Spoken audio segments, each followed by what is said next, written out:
Hey guys, hope you are doing well. Welcome to AgriSilby. आज बहुत ही important चीजें discuss करने वाले हैं. Be attentive, be an optimist. Let's start. आज हम डिस्कस करेंगे साइट्रस फ्रूट के बारे में, जिसको बोलते हैं खट्टे फल.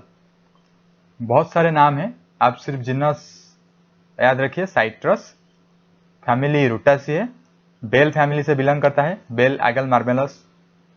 ओरिजिन होता है tropical and subtropical region of south east Asia. ये तो सभी में होता है, ये इंपॉर्टेंट नहीं है. Citrus fruit are a group of fruits. Means citrus fruit ऐसा नहीं कि एक मैंगो जैसा, बनाना जैसा एक ही फ्रूट नहीं. बहुत सारे ग्रुप ऑफ फ्रूट्स मिलकर जो खट्टे फल होते हैं, मिलकर साइट्रस फ्रूट के नाम कहलाते हैं. तो फिर कुछ इंपॉर्टेंट हो गए मैंडरियन, स्वीट ऑरेंज, ग्रेप फ्रूट, ये सारे आते हैं साइट्रस फ्रूट के अंदर. अगर इंडिया पर्सपेक्टिव के बात करें तो साइट्रस फ्रूट आता है थर्ड लार्जेस्ट प्रोड्यूस फ्रूट. पहला आता था मैंगो, देन बनाना, जो कि हम ऑलरेडी डिस्कस कर चुके हैं. थर्ड आता है साइट्रस फ्रूट. ये क्रॉस पॉलिनेटेड क्रॉप है एंड इन्फ्लुएंसेस इसका साइमोज है, ये इंपॉर्टेंट है. एंड फ्रूट होता है हेस्पेरिडियम. हेस्पेरिडियम फ्रूट में फ्रूट सैक होता है, मतलब फ्लूइड सैक होता है. तो आप पाएंगे साइट्रस फ्रूट में फ्रूट सैक. ऑरेंज तो आप खाए होंगे, वो आता है साइट्रस फ्रूट के अंदर. और टोटल सस्पेंडेड सॉलिड इनमें 8 to 12% होता है. मैक्सिमम प्रोडक्शन होता है स्वीट ऑरेंज. अगर हम वर्ल्ड पर्सपेक्टिव की बात करें, पर हमारी इंडियन की बात करें तो इंडिया में मैंडरियंस ज़्यादा होता है. मैंडरियंस क्या है, स्वीट ऑरेंज क्या है, लाइम, लेमन क्या है, ये सारे हम डिस्कस करेंगे. सिर्फ याद रखिए, वर्ल्ड में स्वीट ऑरेंज ज़्यादा प्रोड्यूस होता है, इंडिया में मैंडरियंस ज़्यादा प्रोड्यूस होता है. तो इंडिया में मैंडरियंस ज़्यादा प्रोड्यूस होता है. एमंग स्टेट्स अगर हम बात करें तो मध्य प्रदेश में बहुत ही ज़्यादा प्रोड्यूस होता है मैंडरियंस. एंड अगर लाइम एंड लेमन की बात करें, जो कि बहुत ही कॉमन है इंडिया में, सभी यूज करते हैं. एरिया वाइज देखें तो Andhra Pradesh, Orissa, Maharashtra. Production wise Andhra Pradesh, again Andhra Pradesh area wise also, production also. मगर प्रोडक्टिविटी में सेकेंड पोजिशन में चला जाता है. उसको काउंटरएक्ट करता है कर्नाटका. ओके, पर आप देख सकते हैं कर्नाटका एरिया एंड प्रोडक्शन में बहुत पीछे है, पर प्रोडक्टिविटी में पहला नंबर पे आ जाता है. तो कर्नाटक में कहीं ना कहीं टेक्नोलॉजी बहुत ही ज़्यादा डेवलप है, if you consider citrus fruit. Okay, sweet orange की बात करें, आंध्र प्रदेश में ज़्यादा है. ऑब्वियसली आंध्र प्रदेश में एरिया ज़्यादा है, प्रोडक्शन ज़्यादा है, तो कुछ तो साइट्रस फ्रूट ज़्यादा ही होगा ना. साइट्रस फ्रूट का मेडिसिनल वैल्यू बहुत ही ज़्यादा होता है. आप जानते हैं समर सीजन में हम साइट्रस फ्रूट को प्रीफर करते हैं. और ये इम्यूनिटी भी इंक्रीज करता है हमारा. एंटीऑक्सीडेंट प्रॉपर्टी है. Citrus fruit contain considerable amounts of vitamin C and phosphorus. यही विटामिन सी हमारे इम्यूनिटी को इंक्रीज करता है. द मिल्ड बिटरनेस, बिटरनेस होता है साइट्रस फ्रूट में, जो उसका कारण है एक ग्लूकोसाइड, जिसको हम नाम देते हैं नारिंजिन. याद रखिए, नारिंजिन वजह से साइट्रस फ्रूट में थोड़ा सा बिटरनेस रहता है, पर ये इतना ज़्यादा नहीं रहता. अगर रिंड की बात करें, रिंड मतलब साइट्रस फ्रूट का आउटर कवरिंग, उसको रिंड कहते हैं. उसमें बहुत ही ज़्यादा पेक्टिन होता है एंड एसेंशियल ऑयल्स भी होता है. Citrus specially ready crosses with each other, मतलब एक ही स्पेसीज के साथ दूसरे स्पेसीज क्रॉस कर सकते हैं. इसीलिए नया नया वेराइटी आता ही रहता है. इसलिए साइट्रस फ्रूट का बहुत ही सारा वेराइटी है. हम कुछ इंपोर्टेंट वेराइटी डिस्कशन करेंगे नेक्स्ट स्लाइड पे. ये सारे स्पेसीज आपको याद रहना चाहिए, क्योंकि ये बेसिक्स है. अगर ये स्पेसीज याद नहीं रखेंगे तो propagation method and plant protection method, ये सब आपको पढ़ने में बहुत ही तकलीफ होगा, इसलिए ये जरूर याद रखिए. स्वीट ऑरेंज की बात करें, साइनेसिस होता है, साइट्रस साइनेसिस. मैंडरियन ऑरेंज, जो कि बहुत ही ज़्यादा प्रोड्यूस होता है, मैं पहले बोल चुका हूँ, reticulata. Acid lime, aurantifolia. Lemon, जो कि बहुत ही कॉमन है, लिमनम, ये तो याद ही रह जाएगा. Grape fruit, paradisi. Grape fruit सभी ने खाया होगा. पुमेलो ग्रैंडिस. ओके, और भी हैं. Citron, medica. Sweet lime, limettoides, Gajanimma, pennivesiculata. Badalpuri orange, ये तो इतना जरूरी नहीं. सोर ऑरेंज इतना जरूरी नहीं. रॉफ लेमन बहुत इंपॉर्टेंट है. जाम्बेरी, जाम्बेरी होता है रॉफ लेमन। रंगपुर लाइम बहुत ही इंपॉर्टेंट, बहुत ही अच्छा रूट स्टॉक है ये। लिम्नोनिया हम डिस्कस करेंगे रंगपुर लाइम के बारे में। अभी आते हैं वेराइटी पे। वेराइटी बहुत ही बार पूछा गया है आईसीआर जेआरएफ में। स्वीट ऑरेंज जो साइट्रस साइनेसिस है, अभी बताया आपको, याद रख लीजिए। मैं बार बार इसलिए बताता हूँ कि आपको इस वीडियो खत्म होने के बाद याद रह जाएगा कौन सा साइंटिफिक नेम क्या है, वेराइटी किसका कौन है। ओके, इंपॉर्टेंट वेराइटी मैं बोल देता हूँ, जो मैं बोलूँगा उसी को हाईलाइट कीजिए और उसको याद रखिए। Sathgudi, mosambi, Batavian and Jaffa, then Washington navel, this much is important. Okay, Sathgudi, mosambi, Batavian, Jaffa, Washington navel, ये इतना याद रखिए। मांडानियर ऑरेंज बोला था, reticulata, citrus reticulata. Okay, Nagpur mandarin, Nagpur mandarin होता है महाराष्ट्र में, एक शहर है नागपुर। कुर्ग कर्नाटक में। खासी, दारो खासी हिल्स होता है, आपको पता ही होगा, नॉर्थ ईस्ट रीजन में, वहीं से ये है। किनो मैंडरियन, ये बहुत इंपॉर्टेंट है किनो, क्योंकि ये फिलीपाइन से डेवलप किया गया है, एक हाइब्रिड होता है, इसीलिए इंपॉर्टेंट है। उसके बाद विलो लीफ मैंडरियन, पंकन, सतुमा, डैंसी टैगरिन, दार्जिलिंग, दार्जिलिंग से है। सिक्किम ऑरेंज, क्लियोपाथ मैंडरियन। मैंडरियन ऑरेंज में सारे के सारे इंपॉर्टेंट है, आपको याद रखना ही पड़ेगा। मैं बता चुका हूँ, बहुत ही सारे नेम स्टेट के शहर के नेम से बिलोंग्स करता है, तो इसलिए अच्छा है आपको याद रखने में। Sweet orange and mandarin orange is over, now limes and lemon की बात थोड़ा बात कर देते हैं। कुछ इंपॉर्टेंट वेराइटीज है लाइम का, जैसे कि एसिड लाइम, की लाइम, मैक्सिकन लाइम। हाँ, ये याद रखिए। ताहिती, इसके बारे में मैं बाद में बताऊंगा। Tahiti, sweet lime, Coorg lime, Rangpur lime इसके बारे में भी मैं बताऊंगा, इंपॉर्टेंट है। सुअर लाइम मोस्ट कल्टिवेटेड अगर पूछा गया तो फिर आप क्लिक करेंगे एसिड लाइम के ऊपर। ओके, इंपॉर्टेंट वेराइटीज कुछ है, विक्रम, प्रमालिनी, चक्रधरा, चक्रधरा आ चुका है एग्जाम पे, बालाजी। ओके, लेमन्स की बात करें। Okay, lime over lemons. बहुत सारे बच्चे कंफ्यूज होते हैं लाइम्स एंड लेमन्स में, मैं भी कंफ्यूज हो रहा था, पर मैं क्लियर कर देता हूँ। लाइम होता है थोड़ा सा छोटा होता है, राउंड होता है, पर लेमन बड़ा होता है, ओवल शेप होता है। लाइम आपको ग्रीन कलर में मिलेगा, पर लेमन आपको ऑरेंज कलर में भी मिलेगा। लाइम में बिटरनेस बहुत ही ज्यादा होता है, पर लेमन में बिटरनेस कम होता है। So next time don't confuse between lime and lemon. बहुत सारे ऐसे हैं लेमन जूस को लाइम जूस बोल के भी देते हैं, लाइम जूस को लेमन जूस बोल के भी देते हैं, तो फिर अभी तो आप समझ गए होंगे। टू टाइप्स होता है लेमन में, एक होता है सीडेड वेराइटी एंड वन होता है सीडलेस वेराइटी। ये बहुत इंपॉर्टेंट है। सीडेड वेराइटी की बात करें, Lisbon, Villa Franca, Eureka, Nepal round, Nepali oblong, Rajahmundry, Rajahmundry Andhra Pradesh का एक जगह के नाम है।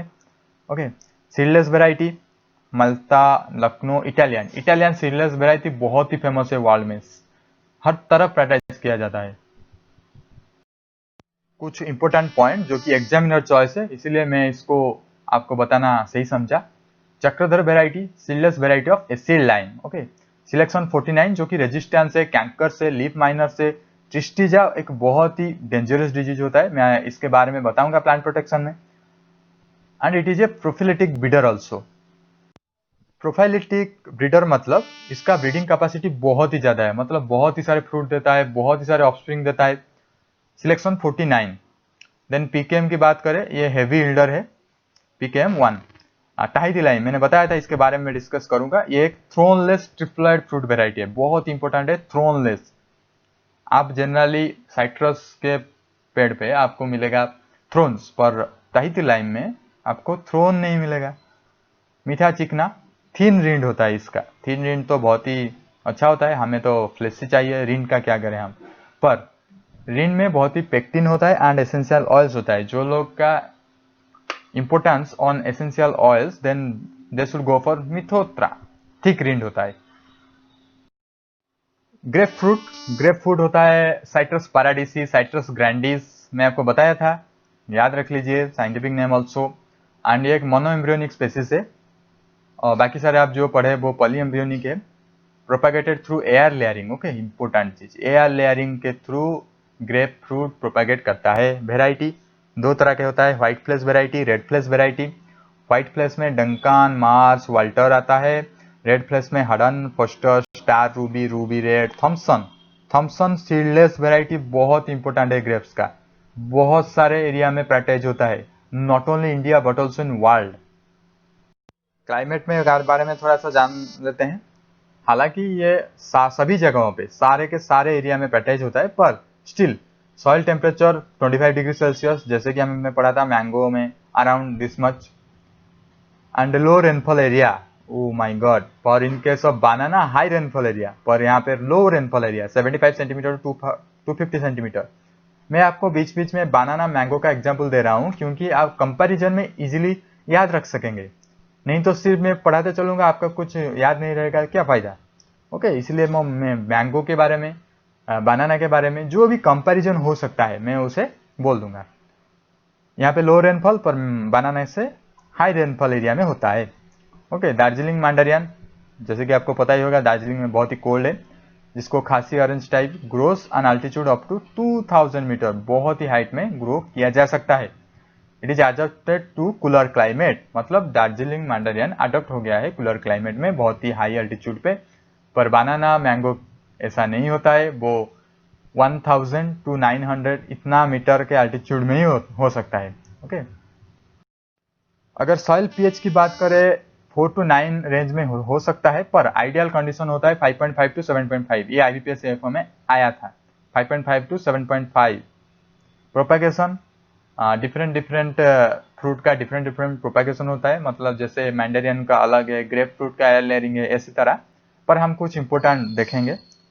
Seeds exhibit 45 to 90% poly embryony, जैसे बोला, ग्रेप्स को छोड़ के सारे पॉली एम्ब्रियोनी है, ग्रेप्स फ्रूट मोनो एम्ब्रियोनी होता है। सील बर्डिंग और T budding is practised all over the world. Okay, but air layering होता है ग्रेप्स फ्रूट में, याद रखिए थोड़ा थोड़ा। तो अभी टी बर्डिंग एंड सील बर्डिंग के बारे में थोड़ा डिस्कस करते हैं। बर्डिंग में आपको पता ही होगा, एक स्टॉक चाहिए, एक सियन चाहिए। स्टॉक को हम रूट स्टॉक बोलते हैं, सियन को एक बॉड बोलते हैं। Okay, the most commonly use stock for sweet orange as well as mandarins in India are Jambheri, और जिसको बोलते हैं rough lemon, and Karnakhatta. Okay, ये दो बहुत ही इंपॉर्टेंट वेराइटी है जिसको हम यूज करते हैं किस लिए, टी बर्डिंग और सील बर्डिंग के लिए। फर्स्ट वन जाम्बेरी के बारे में थोड़ा जानते हैं। ये more number of seeds, high percentage of germination and polyembryony is a vigorous stock for Sathgudi. Okay, Jambheri root stock, आज रूट स्टॉक यूज होता है, और बॉड में मतलब सियन में कौन यूज होता है, सतगुड़ी वेराइटी, मतलब Sathgudi variety scion, Jambheri root stock. Then Gajanimma, it is a good nursery character of jamberry and has a prophyllic but susceptible to gummosis and cola rot। ये प्रोफाइलिक मतलब बहुत ही सारे प्रोडक्शन देगा, बहुत ही ज़्यादा प्रोपेगेट करेगा, पर इसका एक प्रॉब्लम है, गमोसिस एंड कोला रट की एरिया में इसको हम प्रैक्टिस नहीं करते। जो एरिया में गमोसिस एंड कोला रट का इन्फेस्टेशन है उस एरिया में गजनीमा को प्रैक्टिस नहीं किया जाता, गजनीमा को रूट स्टॉक, आज रूट स्टॉक नहीं लिया जाता, याद रखिए। और बहुत सारे रूट स्टॉक वेराइटी है, जानते हैं एक के बाद एक। ट्राइफोलिएट ऑरेंज, ये तो हाईएस्ट रूट स्टॉक, हाईएस्ट मतलब आप फॉरेस्ट एरिया में ग्रो कर सकते हैं। Resistance to many viruses, hardy मतलब तो वही होता है बैक्टीरिया वायरसेस रेजिस्टेंस होगा, फ्रॉस्ट रेजिस्टेंस भी है। ओके, देन आता है कर्नाखटा, ये बहुत इंपॉर्टेंट है, ये याद रखिए। Is found most common and satisfactory root stock for grapefruit. Grapefruit के लिए अगर रूट स्टॉक चाहिए तो फिर आप जा सकते हैं कर्नाखटा वेराइटी पे। Okay, Sathgudi seedling suitable for moderately heavy soil, Sathgudi तो बहुत इंपॉर्टेंट है, पहले बता चुका हूं। रंगपुर लाइम भी यूज होता है as a root stock, it is use as stock for mosambi. Okay, mosambi scion के लिए आप जा सकते हैं Rangpur lime root stock, and it is a vigorous grow resistance to many of the virus, chiefly tristeza virus. तो Rangpur lime भी ट्रिस्टेजा virus से resistance है। मैंने पहले बताया था, हमने एक वेराइटी जानते थे, एक हाइब्रिड 49 होता था जो भी ट्रिस्टेजा वायरस से रेजिस्टेंस होता था। अभी एक और रूट स्टॉक रंगपुर लाइम भी होता है। It gives high yield with fruits of much better quality and hence recommended stock for sweet orange. मतलब मोजाम्बी वेराइटी के लिए अगर रूट स्टॉक चुनना है तो आप जा सकते हैं रंगपुर लाइम। अगर स्वीट ऑरेंज के लिए रूट स्टॉक चुनना है तो भी आप प्रिफर कर सकते हैं रंगपुर लाइम। सो इसलिए इंपॉर्टेंट बन जाता है हमारा रंगपुर लाइम। एसिड लाइम की बात करें, ये स्लो ग्रोथ होता है पर resistance to high water table condition, जहां पे वाटर लॉगिंग कंडीशन है यहाँ पे एसिड लाइम को आप रूट स्टॉक ले सकते हैं, कोई प्रॉब्लम नहीं। And here one more problem, thorns make it difficult to bud. Okay, next और कुछ रूट स्टॉक है, ये इतना इंपॉर्टेंट नहीं है पर आपको जानना चाहिए, सिर्फ नाम तो आप याद रख सकते हैं। किची ड्रॉट रेजिस्टेंस होता है, स्लो ग्रोथ होता है। प्लेमेलो, मैंने बताया आपको प्लेमेलो जो कि ग्रेप्स फ्रूट के आसपास स्ट्रक्चर होता है इसका, प्लेमेलो का। इट इज गिव है ड्वार्फ ट्री, अगर आपको ज्यादा हाइट वाला नहीं चाहिए तो फिर आप जा सकते हैं pummelo as root stock. Wood apple graft Sathgudi very much reduce pre bearing period longevity and yield but increases the sweetness of fruit. अगर आप वुड एप्पल को एज ए रूट स्टॉक लेते हैं तो फिर आपका स्वीटनेस बढ़ जाएगा। Sweet lime, it is a satisfactory root stock for Nagpur santra. Nagpur संतरा मिलता है महाराष्ट्र में। अगर नागपुर संतरा के लिए आपको चाहिए रूट स्टॉक तो फिर आप जा सकते हैं स्वीट लाइम के पास with better quality and tighter skin. क्यों हम रूट स्टॉक यूज करते हैं? क्योंकि हमें प्रोपागेट करना है, बहुत ही ज्यादा से ज्यादा प्लांट हमें चाहिए, इसलिए हम रूट स्टॉक चाहते हैं। अभी जितने सारे हम रूट स्टॉक स्टडी किए वो सारे के सारे एप्लीकेबल है बोथ स्वीट ऑरेंज एंड मैंडेरियंस, पर यहाँ पे स्वीट ऑरेंज के कुछ स्पेशल दिया गया है। वही सेम चीज है, कोई डिफरेंट नहीं है, पर स्पेशली दिया गया है for examination purpose. It is propagated by shield और टी बडिंग, जैसे कि हमने देखा पहले भी वही लिखा था, sweet orange and mandarins propagate करता है सील्ड और T budding. The root stock mainly used as Jambheri and Rangpur lime, ये भी हमने देखा है। जाम्बेरी एंड रंगपुर लाइम के बारे में बहुत ही चीज हम जाने। अगर आंध्र प्रदेश की बात करें, क्योंकि आंध्र प्रदेश एरिया में प्रोडक्शन में ज्यादा है इसलिए हम बात करते हैं, पर प्रोडक्टिविटी में कर्नाटक ज्यादा है। मैं बार बार बोल रहा हूं क्योंकि आपको याद हो जाएगा। Mainly Rangpur lime is used as root stock in Andhra Pradesh, remember. Sweet orange and mandarin के बारे में हमने डिस्कस कर चुके हैं। Sweet orange and mandarins propagate करते हैं सील्ड और टी बडिंग माध्यम से, पर अगर हम ग्रेप्स फ्रूट की बात करें वो प्रोपागेट करते हैं एयर लेयरिंग से। And grapes fruit mono embryonic है और बाकी के सारे पॉली एम्ब्रियोनिक है। ओके, तो फिर अभी आते हैं एसिड लाइम के बारे में डिस्कस करेंगे। एसिड लाइम बहुत ही इंपॉर्टेंट है क्योंकि ये ग्रो होता है सीड से। क्यों सीड से ग्रो होता है? एंड ये भी पॉली एम्ब्रियोनिक है जैसे कि हमारा मैंडेरियंस एंड स्वीट लाइम, पर ये सीड से ग्रो होता है। क्यों? The nucellar seedlings are identical with the parent in growth and production. यहाँ पे न्यूसेलर सीडलिंग्स की बात करते हैं। अगर आपको पता नहीं, मैं बता देता हूं। There are two types of seedling, nucellar seedling, zygotic seedling. Nucellar seedling clone होता है पेरेंट का। ओके, कैसे होता है? न्यूसेलर सीडलिंग डेवलप होता है न्यूसेलर टिश्यू। न्यूसेलर टिश्यू क्या होता है फिर? Nucellar tissue which surrounds the mega gametophyte. Mega gametophyte से न्यूसेलर टिश्यू होता है एंड न्यूसेलर टिश्यू से न्यूसेलर सीडलिंग होता है। तो फिर mega gametophyte can produce additional embryo. Mega gametophyte एक एम्ब्रियो है। Mega gametophyte can produce identical, not identical, can produce additional embryo. तो फिर क्या होगा? उसको हम बोलेंगे पॉली एम्ब्रियोनी। सो आप सिर्फ ये चीज याद रखिए, मेगा गैमेटोफाइट के साथ एडिशनल एम्ब्रियो मिलकर पॉली एम्ब्रियोनी प्रोड्यूस होता है। और मेगा गैमेटोफाइट मतलब उसके सराउंडिंग्स में आपको मिलेगा न्यूसेलर टिश्यू, जो कि मेन कॉज है न्यूसेलर सीडलिंग प्रोड्यूस करने का। तो फिर न्यूसेलर सीडलिंग का अच्छी बात क्या है? अच्छी बात यह है कि ये आइडेंटिकल होता है बोथ पेरेंट्स से। पर अगर हम जाइगोटिक सीडलिंग की बात करें, वो सेक्सुअली प्रोड्यूस होता है। ये हमारा न्यूसेलर सीडलिंग क्लोन होता है। जाइगोटिक सीडलिंग सेक्सुअली प्रोड्यूस होता है, इनहेरिट होता है genetic material from both parents. Both parents से जेनेटिक मटेरियल आता है एंड इनहेरिट होता है, सेक्सुअली इनहेरिट होता है एंड प्रोड्यूस करता है जाइगोटिक सीडलिंग। ऐसा भी हो सकता है एक सेम सीड में जाइगोटिक एम्ब्रियोज भी होगा, न्यूसेलर एम्ब्रियोज भी होगा। तो फिर न्यूसेलर एम्ब्रियोनी साइट्रस फ्रूट के लिए इंपॉर्टेंट है, ये चीज आप याद रखिए। अगर कहीं पे न्यूसेलर सीडलिंग, न्यूसेलर एम्ब्रियोनी, ये सारे चीज आपको देखने को मिलेगा सिर्फ और सिर्फ साइट्रस फ्रूट में, स्पेशली एसिड लाइम को आपको क्लिक करना है। ओके, अगर समझ में नहीं आया सो आई एम सॉरी, क्योंकि ये जेनेटिक्स का चैप्टर का ये टॉपिक है। तो जब हम प्लांट एंड जेनेटिक्स ब्रीडिंग हम डिस्कस करेंगे तभी मैं डिस्कस करूंगा क्या है न्यूसेलर सीडलिंग, क्या है जाइगोटिक सीडलिंग, पर मैं अभी बता चुका हूं आपको। जो लोग जानते हैं जेनेटिक्स एंड प्लांट ब्रीडिंग उनके लिए बहुत ही अच्छा है। These seedlings are hardy compare to budded plants, ये बहुत ही हार्डी होता है। और कुछ इंपॉर्टेंट चीजें मैं बता देता हूं, जैसे कि पुमेलो। पुमेलो मैंने बताया था ये कुछ सिमिलैरिटीज है ग्रेप फ्रूट के साथ, तो फिर आप ग्रेप फ्रूट का रूट स्टॉक पुमेलो ले सकते हैं, पुमेलो का रूट स्टॉक ग्रेप फ्रूट ले सकते हैं। ओके, लेमन्स तो डिफरेंट है, लेमन्स होता है पॉली एम्ब्रियोनी, पर ग्रेप फ्रूट होता है मोनो एम्ब्रियोनी। सो पुमेलो भी है मोनो एम्ब्रियोनी, इसलिए ये दोनों आसपास है, पर लेमन्स डिफरेंट है, वो चला जाता है पॉली एम्ब्रियोनी मतलब स्वीट ऑरेंज मैंडेरियन के साथ। ओके, तो फिर पढ़ते हैं इटालियन लेमन। मैंने पहले ही बता चुका हूँ इटालियन लेमन सीडलेस है, it is propagated by budding. Okay, budding से प्रोपेगेट होता है Italian lemon.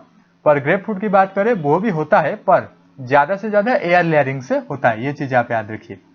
For lemons the root stock found suitable in Punjab and UP is rough lemon and Karnakhatta. Already rough lemon and Karnakhatta के बारे में हम discuss कर चुके हैं। प्लूमेलो मैंने जैसे कि बताया ये मोनो एम्ब्रियोनिक है, एंड बॉडेड प्लांट्स मतलब अगर आप चाहे तो एयर लेयरिंग कर सकते हैं, अगर आप चाहें तो बडेड कर सकते हैं, पर ज़्यादा से ज़्यादा एयर लेयरिंग होता है। पर स्टिल अगर आप चाहें बडेड कर सकते हैं, इसलिए रूट स्टॉक किसको लेना है, जाटी खाटी एंड जाम्बेरी को बता चुका हूं। अगर ग्रेप फ्रूट की बात करें, पुमेलो को रूट स्टॉक ले सकते हैं क्योंकि ये कंपेटेबल होता है, मैंने जैसे बताया ग्रेप फ्रूट पुमेलो सिमिलैरिटीज है। नाम आते हैं प्लांटिंग में, ये बहुत ही आसान है, सब हॉर्टिकल्चर क्रॉप में मतलब सारे के सारे फ्रूट क्रॉप में ये कॉमन है। Pits of half metre into half metre into half metre मतलब हाफ मीटर क्यूब आप बोल सकते हैं। ये साइज का गड्ढा खोदना है आपको और उसमें प्लांट करना है मेन फील्ड में। पर अगर सॉइल बहुत ही शैलो है, डीप नहीं है, तो फिर आपको क्या करना है, थोड़ा सा ज़्यादा डीप का गड्ढे खोलना है। 1 मीटर 1 मीटर 1 मीटर मतलब 1 मीटर क्यूब का गड्ढे खोलना है। और यहाँ पे क्या होता है, साइट्रस सीडलिंग पे बहुत ही इंसेक्ट अटैक करता है, टर्माइट्स अटैक करता है, इसलिए आपको थोड़ा सा 1 kg बोन मील, 3 kg उडास and 50 kg aldrin, 50 kg aldrin दिया जाता है इंसेक्ट एंड पेस्ट को कंट्रोल करने के लिए। And here termites are the biggest problem, so termites को कंट्रोल करने के लिए उडास एंड आल्ड्रिन दिया जाता है। एंड 25 kg FIM is common in every plant, so no need to discuss. अभी बात करते हैं प्लांटिंग सीजन की। प्लांटिंग सीजन का बहुत ही वेरिएशन है, अगर देख सकते हैं जुलाई टू दिसंबर, पर इन इंडियन कंडीशन कुछ कुछ एरिया में जुलाई अगस्त में किया जाता है और कुछ कुछ में नवंबर दिसंबर हो जाता है। क्यों? अगर कहीं पे आप देखेंगे लो स्कार्स रेनफॉल रीजन, बहुत ही कम रेनफॉल होता है, तो फिर आपको कब प्लांट करना चाहिए, जब ही रेनफॉल होगा, क्योंकि लो रेनफॉल है तो जब भी मानसून आएगा तभी हम प्लांट कर देंगे। मानसून कब आता है, जून जुलाई अगस्त में, सो जून जुलाई में आपको प्लांट करना है।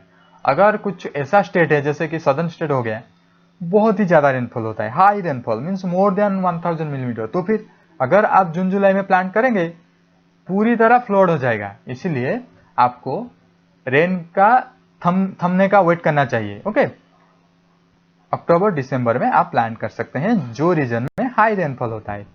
Clear? Next spacing. Spacing vary करता है क्योंकि डिफरेंट डिफरेंट स्पेसिस है, मैंडेरियन है, स्वीट ऑरेंज है, lime, lemon, grapefruit. So if question ask just you click on 6 to 8 metre, ये स्पेसिंग चाहिए। ये है साइट्रस फ्रूट के लिए। ओके, ऑल साइट्रस फ्रूट, तो फिर कोई तकलीफ नहीं। देन मैन्योर्स एंड फर्टिलाइजर, ये दो वेराइटी का एग्जाम्पल दिया गया है, पर ये पूरे के पूरे साइट्रस फ्रूट के लिए एप्लीकेबल है, सतगुड़ी एंड एसिड लाइम के लिए। और सिर्फ याद रखिए 550 ईयर एंड एबव, 1500 ग्राम, 350 ग्राम, 400 ग्राम, यहाँ पे 1500, 600, 800, मतलब एसिड लाइम में थोड़ा ज्यादा है एंड सतगुड़ी वेराइटी में थोड़ा कम है। पर नाइट्रोजन दोनों का सेम है, आप देख सकते हैं। पर अगर हम फास्फोरस एंड पोटास की बात करें तभी देख सकते हैं डबल है, 350 यहाँ पे अराउंड 700, 400 अराउंड 800। ओके, तो फिर याद रखिए एसिड लाइम में फास्फोरस एंड पोटेशियम डबल दिया जाता है सतगुड़ी वेराइटी से। जब भी साइट्रस प्लांट में कोई न्यू फ्लॉस आता है तो वहां पे फ्रूट होने का चांसेस 100% है, इसीलिए हमको कुछ न्यूट्रिएंट स्प्रे करना पड़ेगा, नहीं तो वो फ्रूट ड्रॉप हो जाएगा, फ्रूट डैमेज हो जाएगा, हेल्दी फ्रूट नहीं होगा। इसीलिए न्यूट्रिएंट स्प्रे करना पड़ेगा under twice to thrice at 20 to 25 days interval, मतलब 20 डेज इंटरवल में आपको स्प्रे करना पड़ेगा। ये है न्यूट्रिएंट कंपोजिशन। क्या आपको स्प्रे करना पड़ेगा, ये जैसे हम लोग विटामिन एंड मिनरल्स खाते हैं इसीलिए हम हेल्दी रहने के लिए, उसी तरह साइट्रस फ्रूट हेल्दी रहने के लिए ये सारे के सारे न्यूट्रिएंट्स उसको चाहिए। Zinc sulphate, copper sulphate, magnesium sulphate, ferrous sulphate, ये तो सल्फेट का हो गया, याद रख लीजिए, and manganese sulphate also. Borax, boron deficiency को कंट्रोल करने के लिए। लाइम तो होगा क्योंकि नाम ही लाइम है। यूरिया एंड वाटर, वाटर बहुत ही ज्यादा हुए क्योंकि हेस्पेरिडियम फ्रूट टाइप है तो वाटर सैक्स बहुत ही ज्यादा है, सो वाटर को तो देना ही पड़ेगा। एंड यूरिया, यूरिया तो नाइट्रोजन बहुत ही ज्यादा लेता है, 1500 ग्राम पर प्लांट। Okay, just imagine. अभी आते हैं हॉर्टिकल्चरल प्रैक्टिसेस पे। ट्रेनिंग एंड प्रूनिंग बहुत ही इंपॉर्टेंट है हॉर्टिकल्चरल प्रैक्टिस में। सो हमको स्ट्रॉन्ग ट्रंक चाहिए, यह हमारे एम है। सो फिर क्या करना पड़ेगा, all shoots in the first 40 to 50 centimetre from ground level आपको रिमूव करना पड़ेगा। ग्राउंड लेवल से 40 to 50 सेंटीमीटर में जो भी शूट्स है आप उसको रिमूव कर देंगे, सो दैट हमें स्ट्रॉन्ग ट्रंक मिलेगा, क्योंकि न्यूट्रिएंट स्ट्रॉन्ग ट्रंक में रहेगा, कोई ब्रांच में नहीं जाएगा। और हमेशा याद रखना साइट्रस फ्रूट में centre of the plant should remain open, centre को आपको ओपन करना है। अगर आप इंटरक्रॉप करना चाहते हैं साइट्रस के बगीचे पे तो फिर आप कर सकते हैं, yes. Leguminous crop like soybean, groundnut, cowpeas, French bean, P, ये सारे के सारे आप लगा सकते हैं, पर ज्यादा देर तक नहीं, ओनली इनिशियल 3 to 4 ईयर, क्योंकि उसके बाद कमर्शियल प्रोडक्शन हो जाएगा साइट्रस का। इसलिए पहले 3 से 4 साल तक आप इंटरकल्चर कर सकते हैं, इंटरक्रॉपिंग कर सकते हैं। ओके, नेक्स्ट आते हैं बाहर ट्रीटमेंट। ये बहुत इंपॉर्टेंट है, इंडिया में प्रैक्टिस होता है। क्यों प्रैक्टिस होता है, क्योंकि ऐसा देखा गया है कि हर वक्त मीन सालों में कुछ कुछ ऐसा महीने होगा जो कि साइट्रस में फ्रूट नहीं आएगा, इरेगुलरिटी होगा। अगर आपको इरेगुलर फ्रूट मिलेगा वो पेड़ से तो फिर क्या फायदा, इसीलिए हम बाहर ट्रीटमेंट करते हैं in order to overcome irregular fruit production and to force a full crop in any of the 3 season.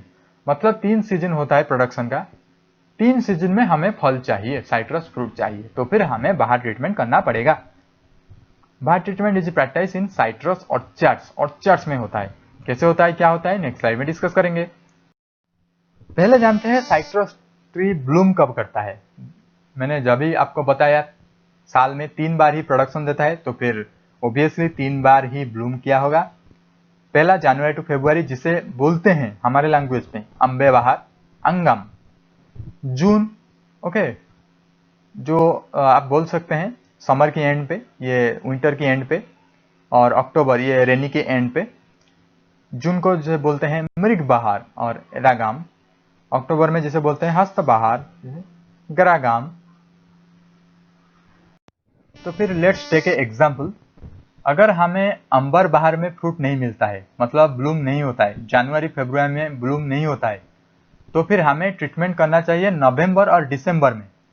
मतलब जो सीजन में फल नहीं देता है उससे प्रीवियसली हमको बाहर ट्रीटमेंट करना चाहिए। एक राज की बात बताता हूं प्लांट की, अगर आपको ज्यादा से ज्यादा seed and fruit and flower चाहिए तो फिर आप उस प्लांट को स्ट्रेस दीजिए, मतलब उसे स्ट्रेस दीजिए किसी भी तरह, रूट को डिस्ट्रॉय कीजिए या फिर पानी नहीं दीजिए, कुछ भी तरह आप उसे स्ट्रेस दीजिए, तो फिर वो ज्यादा से ज्यादा, क्योंकि प्लांट समझ जाएगा मेरा डेंजर सीरियस सीजन आ गया तो फिर बहुत ही स्ट्रेस है, मैं ज्यादा से ज्यादा फ्रूट प्रोडक्शन कर दूंगा, ज्यादा से ज्यादा सीड प्रोडक्शन कर दूंगा और मैं मर जाऊंगा। ये प्लांट का सोचना है, केमिकल रिएक्शन ऐसा ही होता है प्लांट में। इसीलिए हम स्ट्रेस देते हैं ज़्यादा फ्रूट एंड ज़्यादा सीड प्रोडक्शन करने के लिए, पर वो सीड एंड फ्रूट इतना अच्छा नहीं होता है क्योंकि क्वालिटी उसका मेंटेन नहीं होता है। वो ज़्यादा से ज़्यादा प्रोडक्शन करता है कैपेसिटी के बाहर। ओके, और ज़्यादा भी स्ट्रेस देना नहीं चाहिए, नहीं तो प्लांट ही मर जाएगा, कोई फ्रूट एंड सीड्स तो नहीं होगा। ओके, तो फिर क्या करते हैं मैं आपको बताता हूँ। अगर हमें जनवरी एंड फरवरी में प्रॉब्लम है, अंबर बाहर है, तो फिर हमें नवंबर दिसंबर में इरिगेशन पूरे के पूरे ठप कर देना चाहिए। मतलब धीरे धीरे आपको पानी देना बंद करना पड़ेगा, स्ट्रेस देना पड़ेगा। And middle of the December land को प्लाव कर दो। When the tree starts showing wilting symptom, obviously पानी नहीं देते हो तो wilting symptom तो आएगा ही। उसके बाद 120 सेंटीमीटर छोड़ के रिकमेंडेड डोज का मैन्योर एंड फर्टिलाइजर दे दो एंड इरिगेट कर दो। मतलब स्ट्रेस पहले देते हो, उसके बाद पूरे के पूरे फर्टिलाइजर देके इरिगेट कर देते हो। The fast irrigation that follows is spraying, while the subsequent ones are more plentiful. Flowers appear in month after fast irrigation. यहाँ पे हम पहले स्ट्रेस देते हैं, पहले पानी बंद करते हैं, उसके बाद पानी देते हैं और फर्टिलाइजर डोज भी दे देते हैं, इसीलिए फ्लावर हो जाता है। ये सबसे आसान तरीका है बाहर को रिमूव करने के लिए। बाहर प्रैक्टिस इसीलिए करते हैं क्योंकि ब्लूम आ सके, सारे के सारे बाहर सीजन पे ब्लूम आ सके, फ्रूट प्रोडक्शन हो सके। अभी जो मेथड आपने देखे वो आंध्र प्रदेश में प्रैक्टिस किया जाता है, पर महाराष्ट्र में रूट को डिस्ट्रॉय कर देते हैं, रूट को एक्सपोज कर देते हैं 10 डेज के लिए, तो फिर वो प्लांट स्ट्रेस में आ जाएगा। इसको भी बाहर ट्रीटमेंट बोलते हैं, पर ये ज़्यादा नहीं करना चाहिए, नहीं तो प्लांट ही डैमेज हो जाएगा, प्लांट ही मर जाएगा। देन आते हैं क्रॉपिंग पे। कितना टाइम पीरियड क्या होता है। अगर बडेड स्वीट ऑरेंज ट्री आपने प्लांट किया है तो फिर कमर्शियल क्रॉप आने में 5 साल लग जाएगा। मैंने पहले भी बताया था 3 से 4 साल आप इंटरक्रॉप कर सकते हैं क्योंकि उन टाइम में इतना ज़्यादा प्रोडक्शन नहीं होता है, पर उससे बाद आपको कमर्शियल क्रॉप मिल जाएगा, इसलिए इंटरक्रॉप आप नहीं कर सकते। अगर मैंडेरियंस की बात करें थोड़ा सा लेट होता है 2-3 साल, तो 6 to 7 year. The life of budded tree is about 35 year. वही बडेड ट्री की बात कर रहा हूँ, वो 35 ईयर तक जिंदा रहेगा। अगर सीडलिंग से आप सीड से प्लांट किए हो तो फिर आपको 60 ईयर लग जाएगा, क्योंकि ऑब्वियसली जो सीड से होता है वो ज़्यादा देर तक बस जिंदा रहता है। The fruit ripen in about 9 months after flowering. Okay, flower हो जाएगा आज, 9 month के बाद फ्रूट हो जाएगा, ये याद रखिए। बहुत ही आसान सा चीज़ है। अभी आते हैं प्रॉब्लम पे। क्या होता है फ्रूट ड्रॉप? एक बहुत ही बड़ा प्रॉब्लम है। फ्रूट ड्रॉप का 3 डिस्टिंक्ट स्टेज है: post setting fruit drop, P size drop and pre harvest drop. पर ह्यूज लॉस होता है हमारा लास्ट वन पे, मतलब प्री हार्वेस्ट ड्रॉप पे। मतलब हार्वेस्ट से पहले ही ड्रॉप हो जाएगा, तो फिर हमें मिलेगा क्या? हमें बहुत ही ज्यादा लॉस होता है, फार्मर को कुछ भी नहीं मिलता है। इसलिए इसको तो चेक करना चाहिए। पहले जानते हैं क्यों होता है, उसके बाद हम उसका कुछ रेमेडी, कुछ प्रिवेंशन कहेंगे। फ्रूट ड्रॉप 3 तरह का हो सकता है। फिजियोलॉजिकल ड्रॉप, कुछ फिजिकल प्रॉब्लम होगा ट्री में। एंटोमोलॉजिकल ड्रॉप, कोई इंसेक्ट अटैक किया होगा। पैथोलॉजिकल ड्रॉप, कोई पैथोजन अटैक किया होगा। देखते हैं कौन सा इंसेक्ट, कौन सा पैथोजन। अगर फिजियोलॉजिकल ड्रॉप है तो फिर में भी carbohydrate, water, hormone and other metabolites का लैकिंग होगा। इसीलिए the problems is highly aggravated by water stress, humidity. अगर आप वाटर स्टॉप कर देंगे तो फिर ज़्यादा से ज़्यादा फ्रूट ड्रॉप होगा, तो फिर आपको पता चल जाएगा ये फिजिकल फ्रूट ड्रॉप है। तो फिर आपको कार्बोहाइड्रेट देना चाहिए, वाटर, हार्मोन, जो भी लैकिंग होगा उसको हम फुलफिल करेंगे, फिजियोलॉजिकल ड्रॉप बंद हो जाएगा। पर अगर हम एंटोमोलॉजिकल फ्रूट ड्रॉप की बात करें तो फिर इसका कल्प्रिट कौन कौन है? Citrus bud mite, orange bug, ये सारे करते हैं। फ्रूट फ्लाई, जिसका scientific name Dacus dorsalis. Fruit fly तो आपको पता ही होगा, डोजरा, जो कि जेनेटिक्स एंड प्लांट में बहुत ही ज़्यादा यूज होता है। Fruit sucking moth, Othreis fullonia. Okay, ये सारे के सारे कल्प्रिट हैं हमारे एंटोमोलॉजिकल फ्रूट ड्रॉप के लिए। पहले आप आइडेंटिफाई करेंगे ये सारे कल्प्रिट हैं, उसको मानने के लिए हम दवा बताएंगे। देन थर्ड आता है pathological fruit drop. Pathological pathogenic fungi, ये तो फंगी तो सबसे आगे आ जाता है। बोस्टिडोफोडिया इसका फंगी का नाम है, scientific name. Colletotrichum gloeosporioides, Alternaria citri, stem end rot जिसको बोलते हैं, ये सारे पैथोलॉजिकल फ्रूट ड्रॉप का कल्प्रिट है। अभी तो हमें पता चल गया फ्रूट ड्रॉप क्यों होता है, तो इसे कंट्रोल कैसे किया जाए, फार्मर को बेनिफिट कैसे होगा। पहले तो न्यूट्रिएंट, अगर फिजियोलॉजिकल ड्रॉप है आपको न्यूट्रिएंट बैलेंस करना पड़ेगा। अगर कोई डिजीज एंड इन्फेस्टेड पार्ट है तो उसको आप प्रूनिंग करना पड़ेगा, it minimises paste and disease incident. Proper drainage करना पड़ेगा, वाटर लॉगिंग कंडीशन को आपको अवॉइड करना पड़ेगा, and irrigation should be applied at critical stage. तो साइट्रस फ्रूट का क्रिटिकल स्टेज क्या होता है, flowering, fruit setting and fruit development, 3 critical stage होता है, उसमें इरिगेशन करना बहुत ही जरूरी है। जो फ्रूट ड्रॉप हो जाता है उससे जल्द से जल्द रिमूव करना चाहिए, क्योंकि अगर वो रहेगा तो फिर कैरियर हो जाएगा डिजीज का। एंड आप स्प्रे कर सकते हैं GA3 gibberellic acid and urea 1% at the time of flowering. 2,4-D spray कर सकते हैं, प्लस बेनोमिल, कार्बेंडाजिम, ये सारे के सारे इंसेक्ट को मार देगा, वो जो फ्रूट फ्लाई, फ्रूट मॉथ, ये सारे के सारे मार देगा। एंड पी साइज फ्रूट अगर पूछा जाए तो फिर आपको क्लिक करना है 8 to 10 मिलीमीटर, बहुत ही छोटा होता है।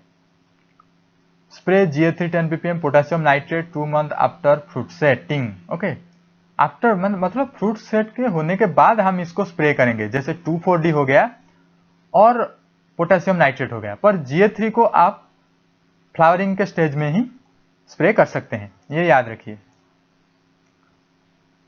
Spray zinc sulphate, magnesium sulphate, copper sulphate at fortnight interval, decrease the fruit drop and increase the fruit yield. After fruit setting, अगर आपको फ्रूट ड्रॉप हो रहा है, आपको फ्रूट यील्ड बढ़ाना है, तो फिर आप 15 डेज में इंटरवल में zinc sulphate, magnesium sulphate, copper sulphate spray कर सकते हैं। अभी आते हैं हार्वेस्टिंग पे। जैसे कि मैंने पहले भी बता चुका हूँ, 3rd ईयर से फ्रूट प्रोडक्शन स्टार्ट हो जाता है, पर वो कमर्शियल नहीं होता, कमर्शियल 5 साल से शुरू होता है। ओके, एंड कुछ कुछ केसेस में देखा गया है प्रॉपर प्रोडक्शन आने में 8 से 10 साल लग जाता है।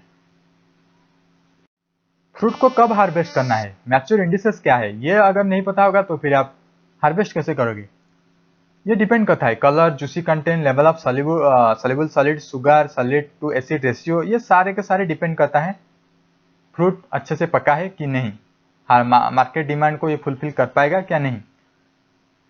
नॉर्मली साइट्रस फ्रूट को आप हैंड में प्लग करते हैं तो फिर आप ग्लोव पहनना अनिवार्य है, क्योंकि ग्लोव नहीं पहनोगे तो फिर इन्फेक्शन हो सकता है वो साइट्रस पेड़ को।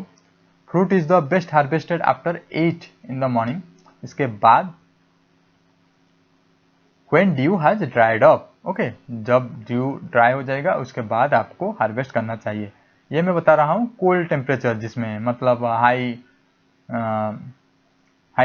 अल्टीट्यूड रीजन पे। Lemons and limes are the citrus fruit the most sensitive to cold weather. Lemons and lime बहुत ही सेंसिटिव होता है temperate region. Citrus fruit are cold sensitive, the plant die अगर 3 to 5 डिग्री सेल्सियस हो जाएगा, below 0 degree Celsius चला जाएगा तो साइट्रस फ्रूट डेड हो जाएगा। फाइनली कम्स टू यील्ड, कितना यील्ड हमें मिलेगा। अगर हम स्वीट ऑरेंज की बात करें 600 to 800 फ्रूट्स पर ट्री, कुछ कुछ पेड़ हैं जो कि 1200 तक दे सकते हैं। ओके, मैंडेरियंस 1000 to 1500 फ्रूट्स पर tree with A maximum 5000। Acid lime 3000 to 6000, melons 600 to 800, प्लूमो 100 fruits, grep fruit 500 fruits. मैं बता देता हूँ प्लूमल्स बहुत ही कॉस्टली होता है, ओके, इसलिए 100 ही देता है। ग्रेप फ्रूट्स भी बहुत ही कॉस्टली होता है, इसलिए 500 देता है। अगर हम बात करें 3000 से 6000, एसिड लाइम सस्ती होती है, पर अभी लॉकडाउन के इंडियन कंडीशन में बहुत ही ज़्यादा प्राइस है, पर ये नॉर्मली सस्ता होता है एज कम्पेयर टू प्लूमे एंड ग्रेप फ्रूट। और स्वीट ऑरेंज भी कॉस्टली होता है, पर इतना ज़्यादा नहीं, 600 to 800 फ्रूट्स देता है, तो फिर चल जाएगा। याद रखिए सबसे कम देता है प्लूमेलो, उसके बाद ग्रेप फ्रूट, सबसे ज़्यादा देता है एसिड लाइम, उसके बाद देता है मैंडेरियंस। ओके, ये इतना याद रखिए। Here this is the end of my lecture.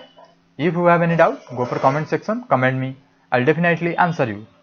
Save tree to save life. All the best for your exam. Thank you.